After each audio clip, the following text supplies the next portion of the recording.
Qala al-istishab. Qala al-musannifu hafizahullah. Jadi kitab Khulasa ini dikarang oleh Syekh Hasan Hitu, dan beliau sekarang masih hidup ya, alhamdulillah, hafizahullah. Al-istishab. Istishab wa huwa ibaratun an thubuti hukmin li amrin fi zaman tsani binaan ala thubutihi fi zaman al-awwali. Nah, kita misalkan sebelum kita masuk dalam pembahasan istishab, saya kasih contoh terlebih dahulu agar mudah dipaham ketika kita berusaha untuk memahami istishab. Misalkan nih, saya ngambil wudhu tadi malam, ya, tadi malam Isya.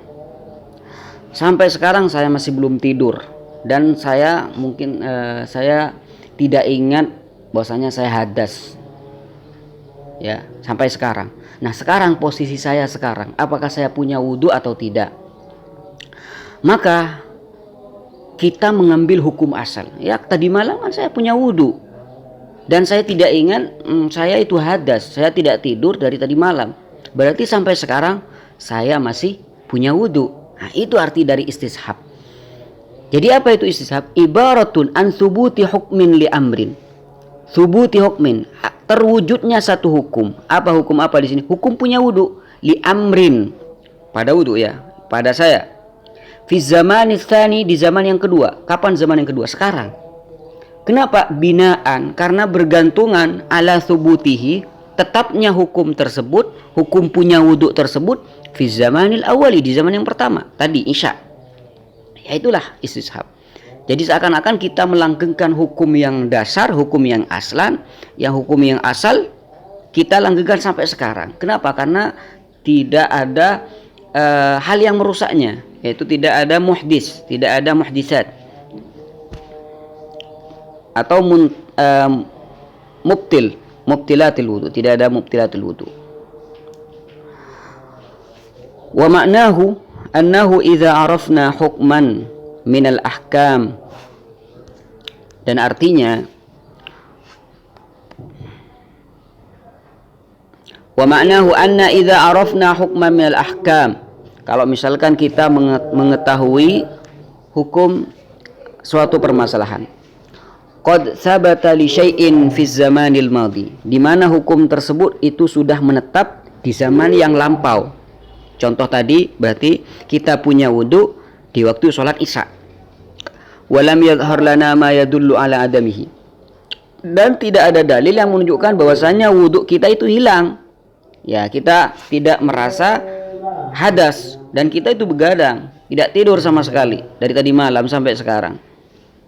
Hakamnal ana fi zamani tsani, maka kita akan menghukumi sekarang fi zamani tsani, zaman yang kedua, maksudnya sekarang. Bi annahu ma zala baqiyan, bahwasanya hukum punya wudhu tadi masih ada sampai sekarang. Ala makana alaihi, sesuai dengan yang pertama tadi.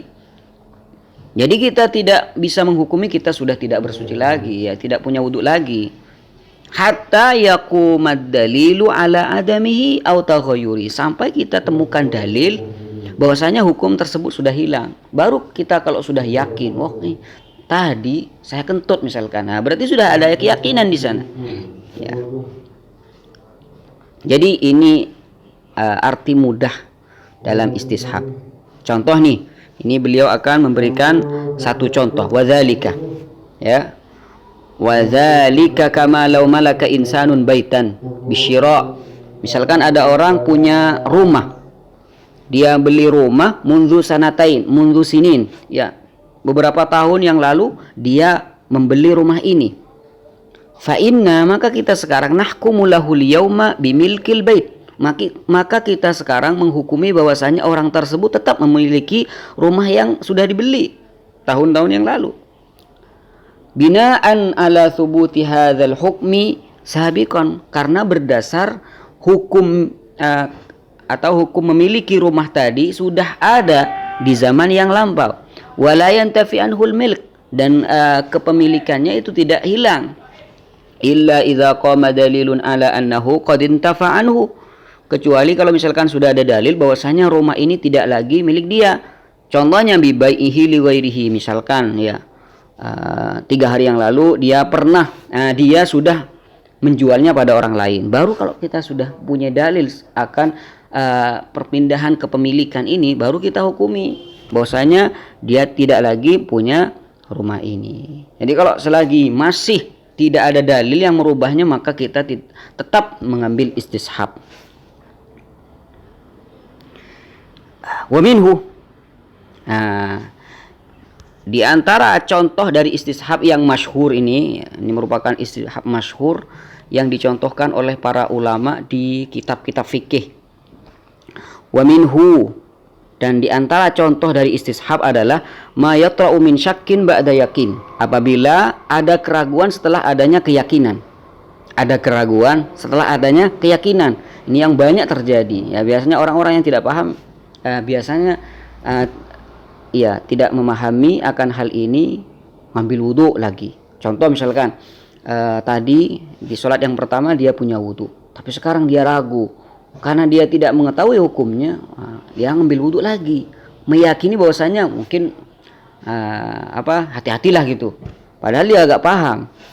Wadzalika kama law tawaddaa insanun fi shabah. Misalkan ada orang yang ngambil wudhu di waktu pagi, thumma syakka fi waqta zuhri, kemudian ketika ingin melaksanakan sholat zuhur dia ragu apakah wudhunya yang tadi pagi tadi subuh masih ada atau tidak. Hal ahdatsa aula, saya kentut atau tidak ya tadi, saya hadas atau tidak ya tadi, jadi ragu.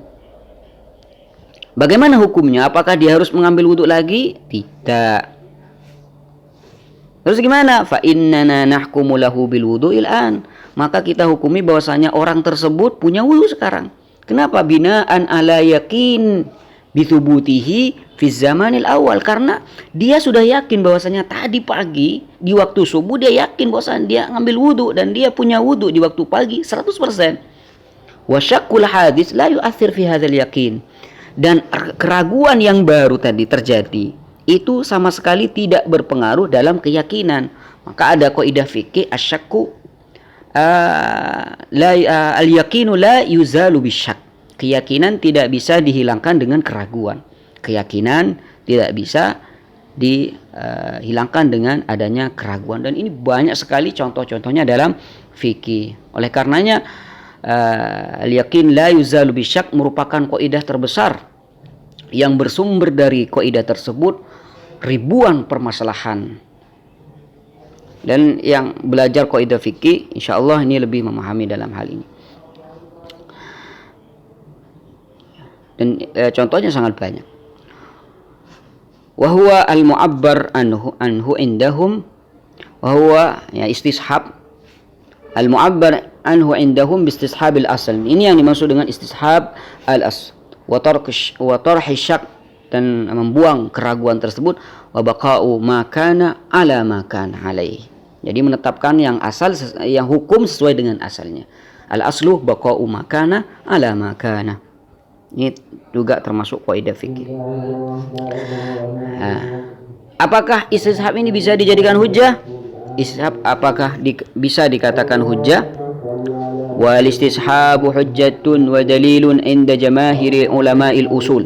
Jadi istishab merupakan hujjah dalil, dan dalil menurut mayoritas ulama usul fikih. Wa huwa anwa'un muta'addidah minha ma dzakarna. Jadi istishab ini banyak sekali macamnya.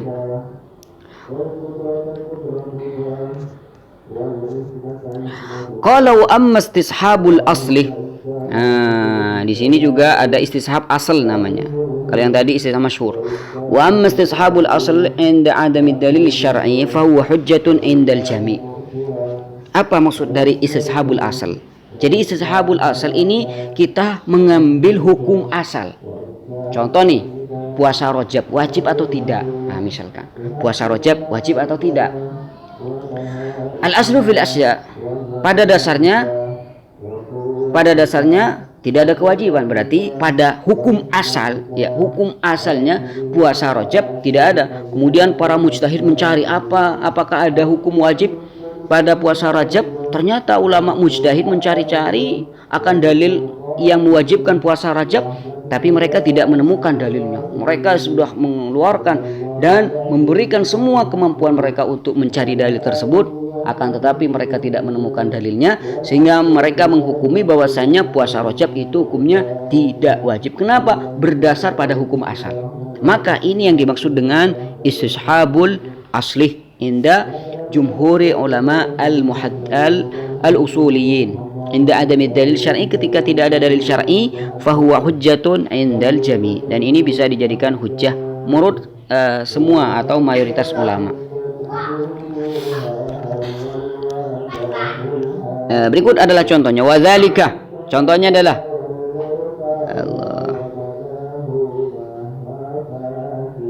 Wadzalika kama law bahasal mujtahidu an dalilin liwujudi siyami Rajab. Misalkan orang-orang mujtahid, ya bukan orang sembarangan, orang mujtahid, dia mencari dalil liwujubi siyami Rajab, akan kewajiban puasa Rajab, falam yajidhu, tapi dia tidak menemukannya. Fayaqul, maka dia berkata, la yajibu siyamu Rajab, tidak wajib puasa Rajab. Kenapa? Bistishabil hal, karena mengambil hukum asal yang tadi, wahwal adamul asli.